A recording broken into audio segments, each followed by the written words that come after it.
3, 2, 1. We're live. Oh, God.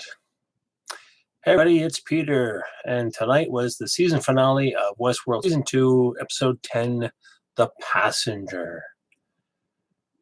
And I am right now trying to process 90 minutes of show time and trying to do a review and recap for you guys. And I don't know how it's going to go. What I am not going to do, I'm not going to spoil this one. This is definitely, you have, if you've been following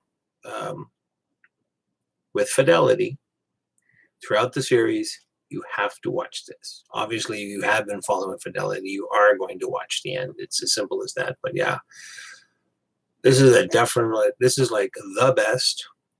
I was just commenting to somebody on Facebook in one of the groups that I think the last few episodes are pretty good. I didn't like the beginning. I think from about Shogun World on, I forget which episode it was, when we were introduced to that, then the episodes got a little better. Then it got a little crazy. Then we got near the end when we were introduced to Ake from the Ghost Warriors. And then last week's episode, the backstory of William, Vanishing Point.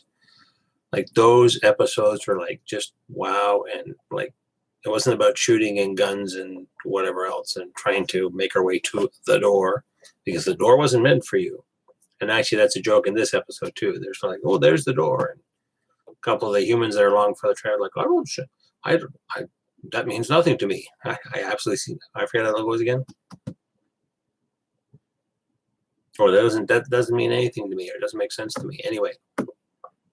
Before we get into it, don't forget, if you are new here, don't forget to hit subscribe, hit notifications. I do post on a weekly basis. I may be taking a break because this has been a lot. It's been a heavy summer, life-wise, weather-wise. It just takes it out of me. So if something else new comes up, I will try to post. But yeah, this is the end of Westworld, and Westworld is either going to come back next year, maybe. According to IMDb, they're saying 2019. Somebody online said 2020. So I mean, there's a big show to do. 2 years I could kind of see. And hola from Gustav Jr. in Brazil.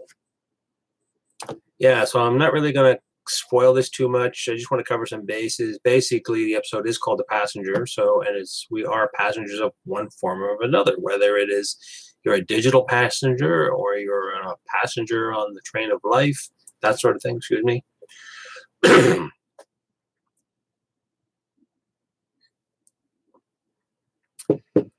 But yeah, and this is going to take a lot to process. I may have to watch it again, one of the reruns. Maybe I will do a full try to figure this out episode vlog, because there's quite a bit to go through.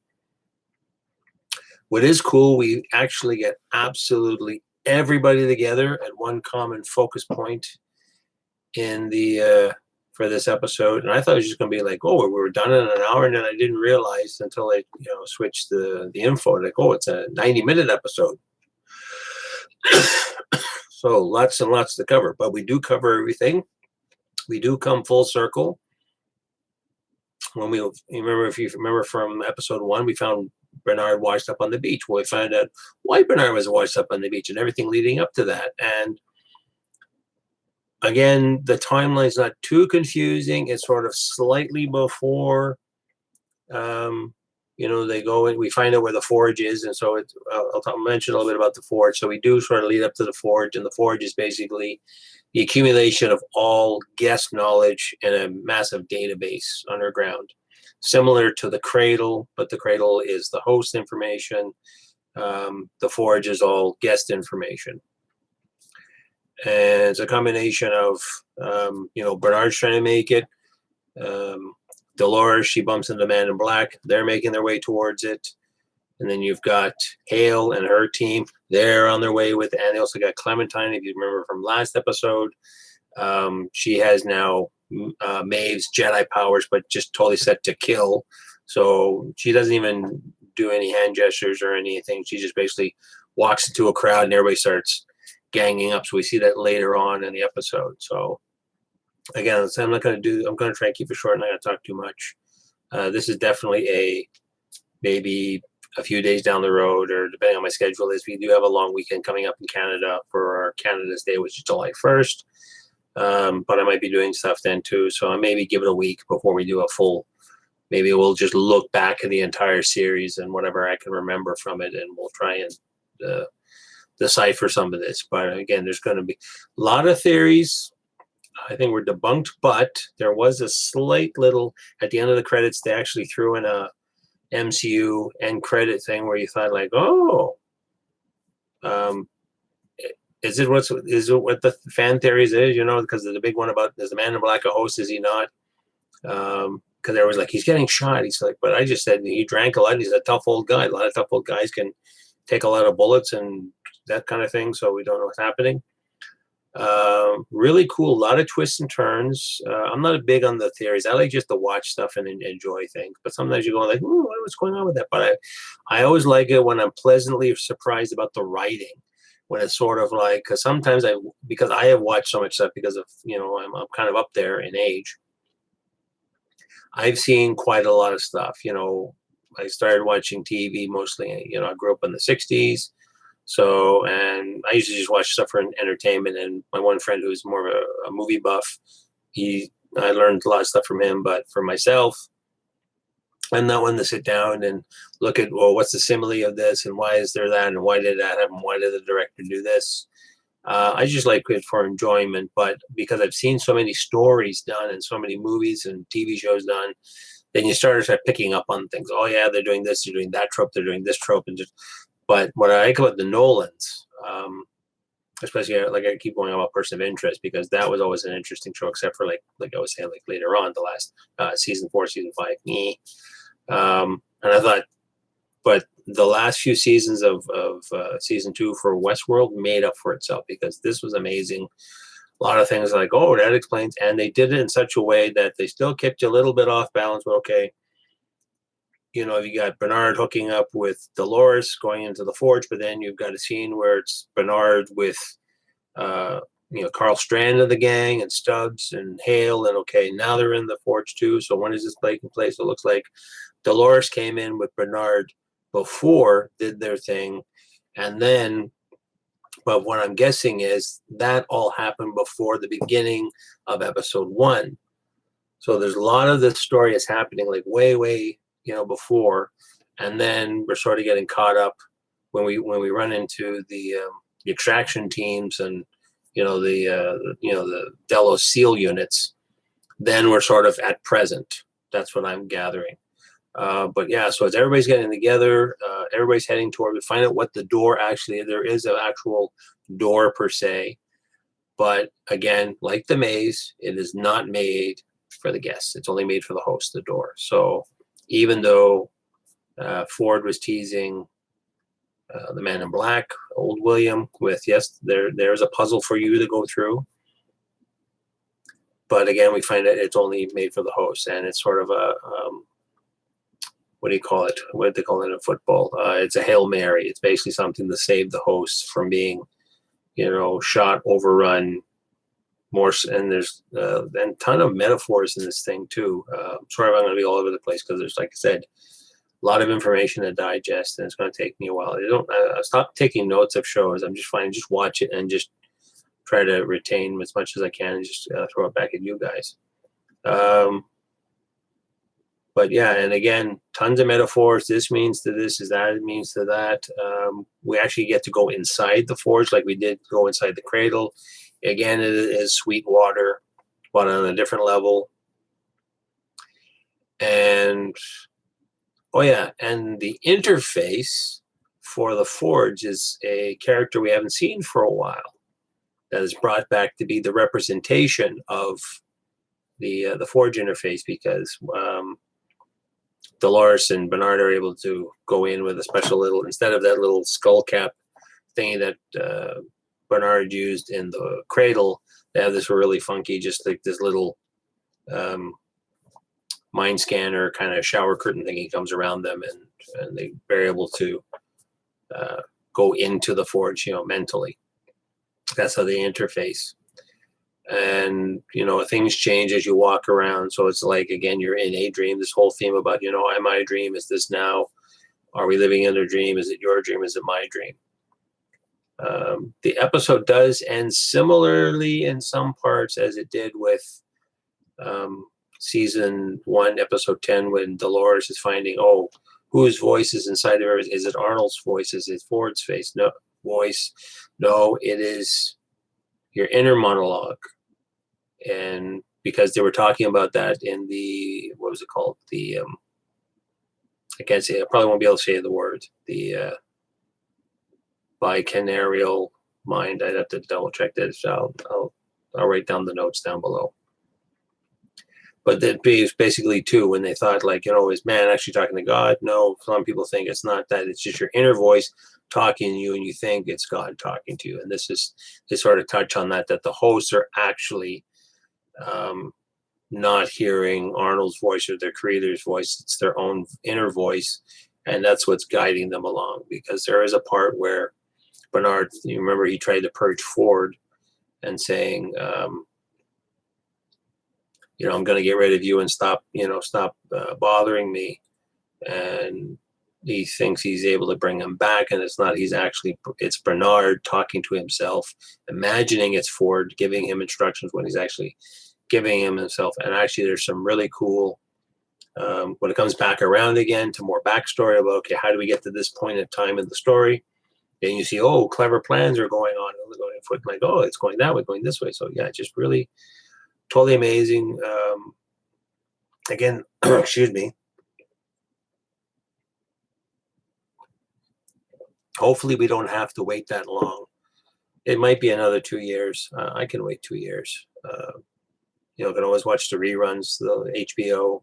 We'll probably rerun it a few times anyway. So maybe I'll get a better appreciation for the earlier episodes. But yeah, overall, this is basically just go watch it. Because I'm just going to ramble on and on about but I mean, the whole thing was really, really nicely done. Lots of nice tie-ins. We still have a few. What's going to happen? Where's it going to go? Where's season 3 going to happen? And if the writing keeps going the way it did the last few episodes, then yeah, it should get better. I wasn't just keen on the whole shooting up the place and Dolores, in Wyatt mode, killing all the hosts, or sorry, all the guests, hanging them and shooting them. I felt that was a little bit much. I always like stories better. I mean, I like, hunting and shooting and killing people as much as any, people like watching action movies. But if it's violence for violence sakes, no. If there's a purpose to it or as part of the story, like, why is this happening? Sure, it makes sense, but not just, oh, we're just going to shoot people just for the sake of it. Why not? But yeah, so everything's tied up. There are some sad parts in it. We do lose some characters that I was surprised at. Oh, we lost them. It's like, really? Wow. There's some characters I thought they're going to carry on, maybe they're going to, get to the end of the rainbow and then maybe go through the door, for some of the host characters. Are they going to get to the door? Are they going to be able to go into this other realm that's made for the host? And what's going to happen to, some of our favorite human characters? What's going to happen to them? Are they going to make it to the end? Are they going to get off the island, or that kind of thing? And you find it like, oh, not them. And like I said before too, there's a couple of really good twists. There's an amazing twist. I don't really want to say it all because I was like, wait, what? That's what happened? And to quote Carl Stanton, the new security guy that we see off and on throughout the series, he was just like, what the f? And then we'll leave it at that. But yeah, overall, really good, really enjoyable. And like really up until the end, after the credits, we got a little taste of one of our other characters, and it's just like, okay, maybe that one fan theory is really true or not. We don't know. And they just kind of left it at that, but it's hinting back at one of the previous stories. There was hints again about trying to replicate the character that is playing the interface host. Again, I won't say who the character is, but they do touch again on about James Delos, and they were trying to use him in building, the Forge database, trying to, the system was trying to figure out humans. So they were originally starting off with James Delos to figure, okay, and they said things, which is true, humans are predictable. As they say, history repeats itself. People are prone to sort of doing the same thing, or I know myself, I have a routine, but I mean, I have health issues, so I have to do certain things. But there are times I may be put in a situation. How will I react? Will I react differently each time, or will I go through the same motions every time, or am I predictable? I don't know. I've never been called predictable. I think I can mix it up when I have to. I know when I do surveys and stuff, I can answer the survey so many different ways, and I can end up with a different answer each way because I sort of like, especially when they ask you certain questions in a survey. Well, is this? Well, I actually identify with A, B, C, and D, so I can't just pick one, but I'll pick, okay, maybe I'm more of a B than a D. But in other cases, well, depending on the time of day, I might be one of those. So maybe I'm not predictable. Maybe I am. Who knows? But yeah, bottom line, really good. Definitely go watch it. And let's just leave it at that. I don't want to go on and on because I'll just keep rambling and rambling because, like I said, there's oh wow, brain's gonna, mind has been officially blown. And I put it out to you people who are watching right now or going to be watching this later. Did it blow your mind? If you're a fan theorist, you're into fan theories, or any of your theories resolved, there's like, oh yeah, I knew that was coming. I saw that coming. Or were you like pleasantly and amazingly surprised, like, wow, I did not see that coming? Because that for me too, I hate it when I'm like, yep, I saw that one coming. I saw that one coming, like, 5 miles, 10 kilometers down the road. I saw that bullet coming right at me and I ducked. That kind of thing. So yeah, and we'll always with my videos. Did you like it? Did you not like it? Again, don't forget, if you are new here, hit subscribe, hit the notifications. I do post on a weekly basis. Things may slow down this summer to see how it goes, and we'll go from there. And somebody else just jumped in. I think the show makes you feel like you're not smart enough to be watching. True that. Yes. I think I am a pretty smart person, but there are people out there that are smart. At least it's done in such a way that it's not a smug. I hate when I deal with people that are overly smart and they're like, well, I'm better than you are. And I hate people that are like that because I think I'm smart to a certain degree. I may be above average, let's say. I know how to do a few things. I can build a computer. I'm multi-talented. I'm a quasi handyman. I can build a few things. I used to know how to do minor repairs on the car. So I'm like, I can multitask on I have different talents. But say when I was working in a call center and somebody called in and say, well, you have to do this and do that and flip the thing around and whatever, I would bring it down a bit. Like, okay, no, you have to go over and do that thing. Yeah, you see that thing, do that. I never went, well, if you don't know what I'm talking about, I don't want to deal with you kind of thing. But I think I have sort of a built-in teacher in me. I do like showing people. I think what annoys me the most is blatant ignorance when people just don't get it and they're like, oh, we don't get that kind of thing. Well, you just move along. But if people want help and don't know, then I'm that kind of person. But yeah, I don't think that Westworld or any other Jonathan Nolan projects are trying to be, oh, we're smarter than you, but they are smart in the sense of, yeah, we've got this really amazing idea and it's gonna, you're gonna think after this one. To clarify, I mean, it really makes people think that it's hard to put it all together. Well, I think that maybe what put me away and put a lot of people off on season 2. I think they tried to put in too much. Season 1 did have a lot of characters, did have a lot of story, but it wasn't so like we're gonna go this way. It was sort of like, well, we got a little bit of story here, a little bit of story there. Maybe when we have like say 3 things going on in an hour, that's fine. But this year has been like, well, we've got this group of characters, we got that group of characters, we got this group of characters, and that group of characters, and you got to follow along. And then when you're doing the timeline thing, that even messes you up. The timeline thing I found messed me up more than it did last season because a lot of people right away saw it like, young William, Billy is Man in Black, old William in first season. But the way they did it in such a way, you weren't really sure because you thought, oh, here's some characters going this way and here's and you thought maybe this is the same time, not different timelines. So I was outsmarted that way. But sometimes I like to be surprised. I don't want to, like I said earlier, I don't like going like, I know exactly where we're going with the story, so I don't even want to watch. But if I'm pulled in and intrigued and like, wow, yeah, you got me there. I did not see that coming. I like that.